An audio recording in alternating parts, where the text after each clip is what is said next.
Hello, Henry from Belgium here. Today a video about the iconic LEGO set 375, the Yellow Castle. It took me a while to finish this video, but that's because I did my research very thoroughly, and although I had this box for a while, I wasn't completely satisfied with the condition of it. There is some small damage, and some knights are not 100% historical correct. But in my hunt for treasures, I have recently found this box. It has been in an attic for over 30 years and has not been played with much. The overall condition is very good, and I am excited to show it. It's going to be a very extensive video, because I'm going to show and explain everything to you in detail. So let's get started. Let's first look at the box. To me, this is really a piece of art. I think the photo at the front is sublime. This was clearly taken with a telephoto lens to get this blurry background.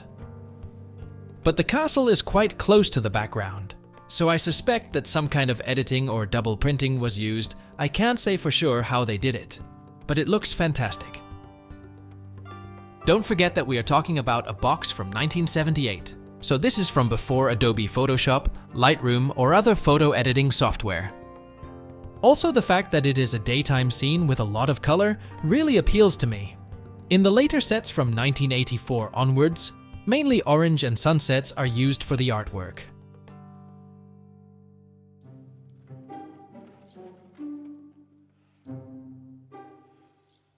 The general condition of the box looks really good for its age.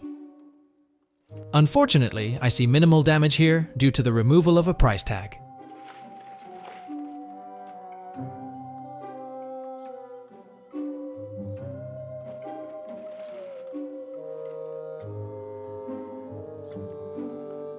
The back is also very nice. Clear and brilliant photos with the same blurred background.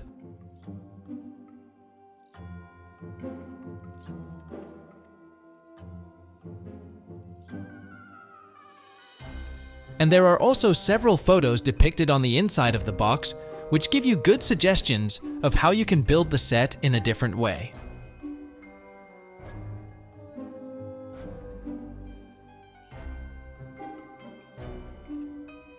The boy depicted is also very typical of the 70s. I even see that he is wearing a shirt with epaulets. Cool. What should definitely not be missing for a real collector's item is this piece of plastic. It seems like a detail, but it really completes the set. It is very difficult to find a set with this plastic still in it. You had to tear it off the cardboard. You can see that at these marks here. And it was often thrown away immediately. This is an element that was missing from my other set, and it was one of my motivations to find this better copy with that plastic in it. This manual is in better condition than my first one. The front photo has fewer traces of use. The colors are also less faded, and it has still a nice contrast. Unfortunately, an ugly fold in the middle. That's just the way they did it with the manuals in that period. They were pre-folded. You can see that the fold is in exactly the same place in both manuals. The front photo seems to be the same as on the box, but if you look very closely, you can see that there is a difference in the background, and the blurriness is less present. Hence, I suspect that some sort of editing work has been done. And also this green tree seems to have been drawn separately afterwards. I noticed a difference in the stickers too. On the box they have more of a pink tint, while on the manual they have more of a purple tint. But the castle also seems a bit brighter yellow than normal, so it could also be due to the contrast of the photo that the colors are different. But it's a fact that there were different sticker sheets available. More about that later.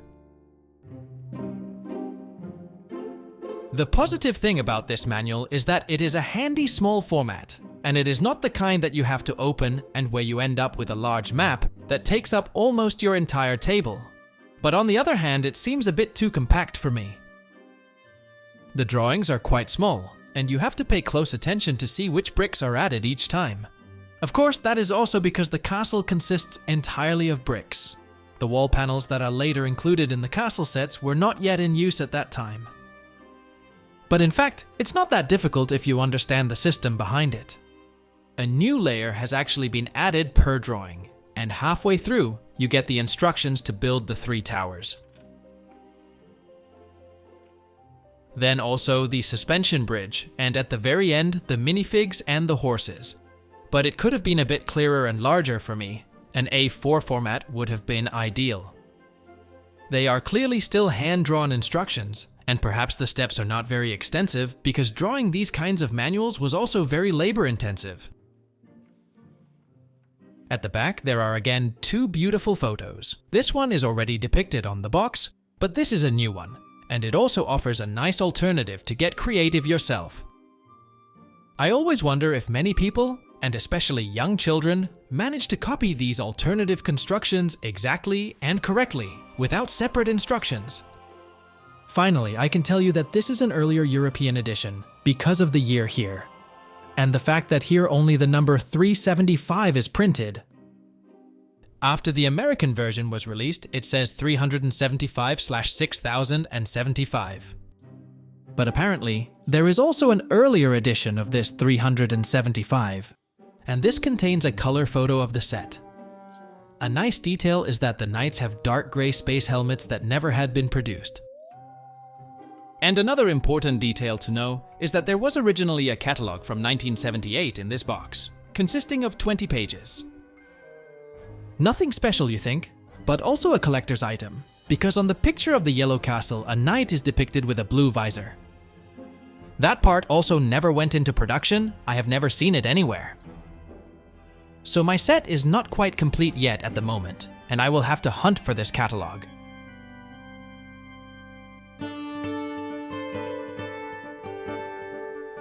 Before showing all the minifigs and starting the actual building process, I would like to tell you something about the stickers. This is an original sticker sheet, and even though it is not complete, it is an absolute added value that this is still included. That is what collectors like to see, and it often trades for crazy prices. Also, make sure that no one tries to sell you replacement stickers. These are the only real ones. You can recognize it by this type of back, the dimensions, and also because of the way which material is used. You can just feel that it's not a fake one. There was originally 1 sticker sheet in each set, but the colors could be different,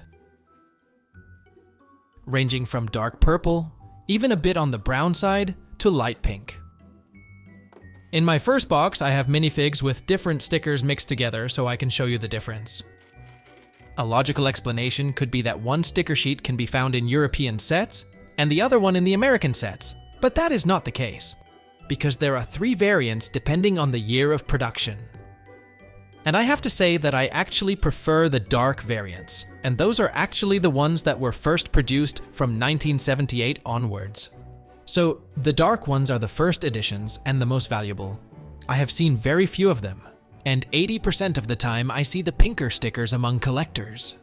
And also an important detail is that on that earlier sticker sheet with the dark variant, there are no blue stickers but purple ones.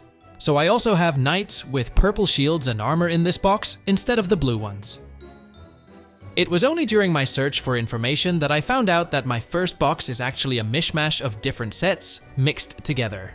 And that I must unfortunately conclude that I have the 3rd and least valuable edition in this new complete box that I recently found. It could be a challenge to collect all the different knights and variants, but then it will be a very expensive affair if you want to double or triple everything. Here you see quite a lot of figures mixed up. I'm going to sort them out so I have one correct set and then show them to you in detail.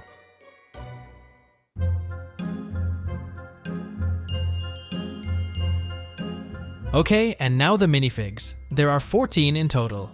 That is a particularly high number for a set. 1978 was the first year in which that type of minifig with the smiley face was produced. The designers must have thought, it's new, we will provide a lot. But they only did it at that time with this set, and the Yellow Castle has long been the record holder for the largest number of minifigs provided in a particular set. Here you see them all together. There are different groups, but I don't really have any information about what kind of knights they are. In the later series, you had the Falcon Knights, Dark Knights, Dragon Knights, etc. These are actually just described as classic knights. These ones have a characteristic crown on the shields, so let's call them the Crown Knights. They are clearly in the majority and they are the owners of the castle.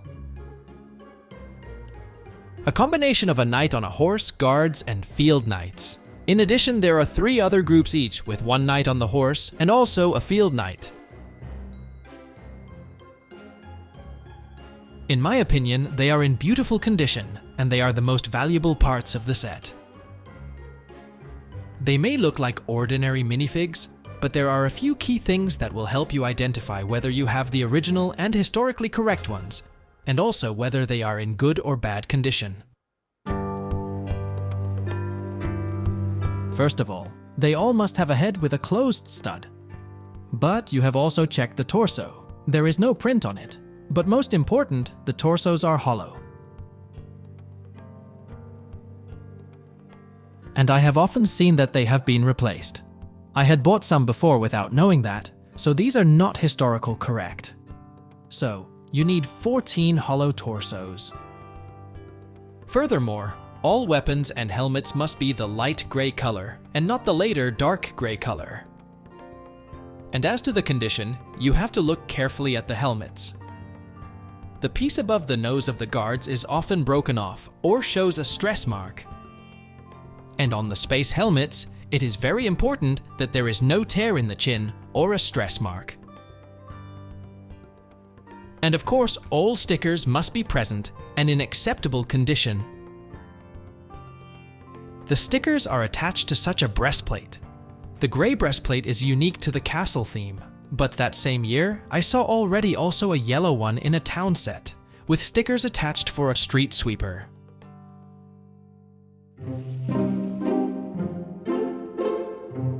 I have a complete 3rd edition of the stickers here. By making this video and the information I gathered, I could determine that my previous box is a 2nd edition, because the pink is a bit more purple and the detail under the crown is also a bit different. Unfortunately, I do have some damaged helmets and missing parts with this edition. And in the end, I only have 1 shield from the very first edition, some accessories, and 2 knights with the purple shield and breastplate. Finally, there are also 4 horses that you have to build yourself, because the precast model was not yet produced. Here is an important detail. You have to push a 1x2 tile between the studs on the head. This is described on various websites as an illegal building technique, but I assume if LEGO tells you to do it that way, then I guess it's legal.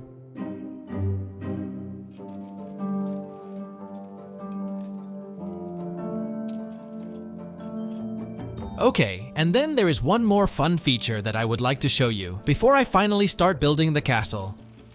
It has to do with the base plates, which I will show you first. There are a total of 5 in this set, 4 of 8x16, and 1 of 16x32. The reason why there are so many is because the set works with a hinge system.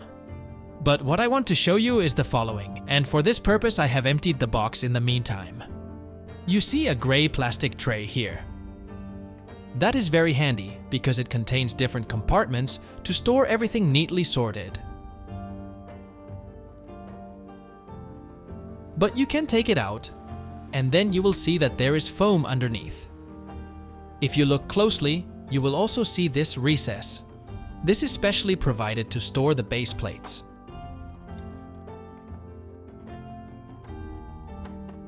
Pay attention to how I do this, because this is the only way you can fit them in. It is calculated to the millimeter how they fit in just right. Then, I will now start building the castle. I see of course quite a few yellow bricks, but also red, light gray, black, and also some blue ones. Yes, you heard right, there are 4 blue bricks in the set. They are all basic bricks, but the nice thing is that there are also different shapes and not just the basic dimensions. Also a cool winch and red doors.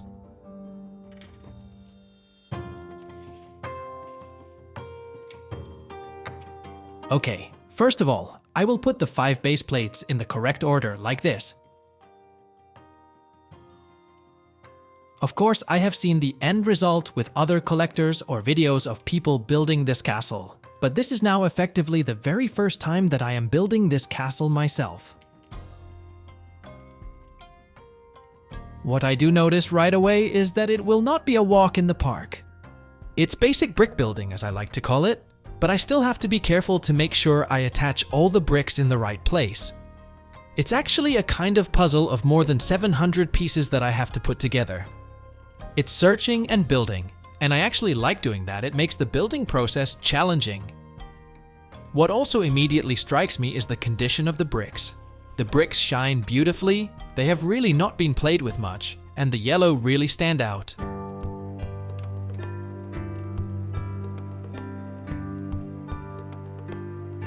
The set was designed by one of my favorite designers, Daniel August Krentz. He is also responsible for El Dorado Fortress and many more iconic sets. Originally, he was going to design this set in gray bricks, but his bosses forbade him because they were afraid that the children would then build tanks or other military-related things as an alternative build. But eventually the gray bricks came with the space theme, and from 1984 onwards, the entire castle line was designed in gray. So this yellow castle is really unique and one of a kind in yellow. In the meantime, I have already completed all the steps before building the towers. The fact that you do not have to place 18 wall panels, but that everything consists of bricks, makes it a lot more challenging. I have to say that I have already spent quite a bit time on this. It is a challenging and extensive construction, and you are busy with it for a while. What I really like is that these slope bricks are incorporated in it. It offers a nice variety and it also looks good. In other places, there are also a few curved bricks, and when building the towers, I will need more, so that is certainly also a plus in the variety of the bricks. But perhaps curved bricks could also have been used in the side walls, a smaller size that could then be placed above a window each time. But that might not have happened, because then you would have had problems with the position of the hinges. And curved bricks on the sides and not on the front, that won't work, it would be a mishmash. These 2 black fences are a nice extra detail, and I think the red doors in particular fit very nicely with the many yellow ones. The position of the door hinges has been well thought out, they open inwards. A 1x4 brick has been provided to block them. Next is building the 3 towers.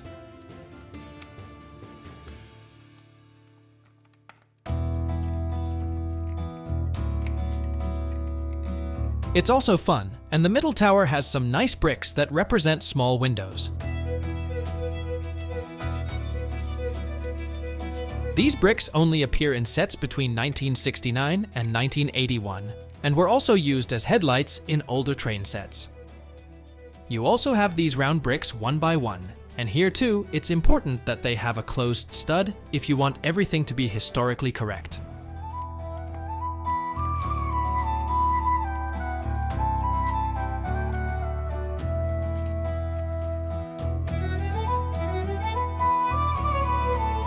For the rest, the building experience is not that special, because the 3 towers are very similar, but it's a nice change after the intensive construction of the base. Step 10 actually just shows how to put the 3 towers in place.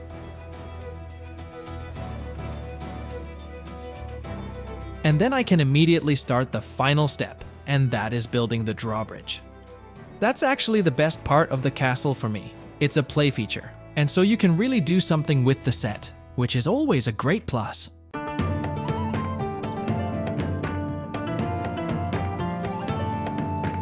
I immediately noticed that there is a full-fledged winch here, which I think is quite special for such an old set. I wish there was one like that in the El Dorado Fortress set. Finally, you are also supposed to put stickers on the sides. On the last drawing, you do not have a 360-degree view, but if you think logically, you can imagine that this sticker should also be placed on this side. That was not done by the previous owner, because they are still on my sticker sheet, and I will leave that and not attach them, because then it would seriously reduce the value of the sheet.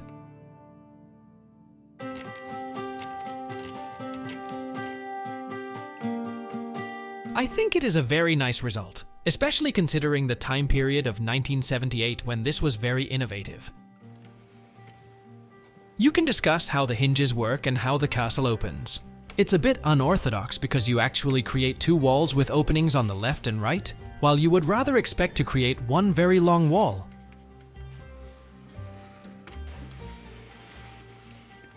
But anyway, I like it. It's yet another extra element that makes this castle unique, because after this, it has never been made this way again. I only find it a pity that there is no extra decoration, but that is a comment I've already made about many other sets too. The large base plates create so much space that it would have been nice to provide a few extras. A staircase, prison, bench, storage space for weapons, or something like that. But that was apparently not done in those older sets, and perhaps you are also meant to be creative yourself. And you can certainly be that with the many suggestions that can be seen on the box and the manual. If you look closely at the box here, you will see two blue bricks of 1 by 1. And I also have two blue slope bricks here. These were really specifically added to do something extra with an alternative construction, so that is also cool. If you add all the minifigures to it, this is really an impressive set, and I am glad to add it to my collection. And especially the complete box and the condition of everything makes me happy as a collector. I hope you enjoyed this video and learned a lot. Don't forget to like and subscribe, it's free. Thanks for watching and see you in the next video.